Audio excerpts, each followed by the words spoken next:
anledning af Holmeskolens 35 års fødselsdag og Folkeskolens 200 års fødselsdag har vi lavet denne lille film. Vi vil starte med at fortælle lidt om de forskelle, der er mellem den nye skole og den gamle skole. I en lille skole som Greve Skole var klasserne ikke særlig store, og der kunne være op til ca. 15 elever. I andre skoler med større klasser kunne der selvfølgelig være flere elever. Der kunne cirka være op til 30 elever. Hvis man ser på dengang og i dag, så har måden at skaffe sig fakta på ændret sig meget. Dengang brugte man kun bøger, da man ikke havde andet. Og nu til nutidens skole. I dag ser skolerne meget anderledes ud. De er blevet større, og de er selvfølgelig også blevet mere moderne.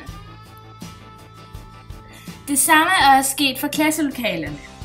De er blevet større, har fået whiteboards og er blevet mere moderne. I dag kan vi cirka være 28 elever per klasse. I Greve Kommune har vi fået iPads. Dem finder vi information på og arbejder på. Det grønne flag handler om at arbejde med miljøet. I år får Holmesskolen det for 10. gang.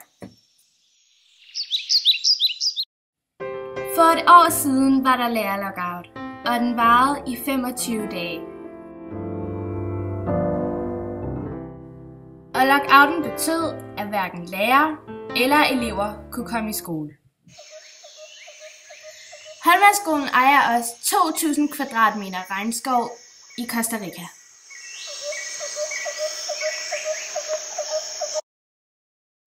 Og vi vil også sige stort tillykke til Holmesskolen med de 35 år.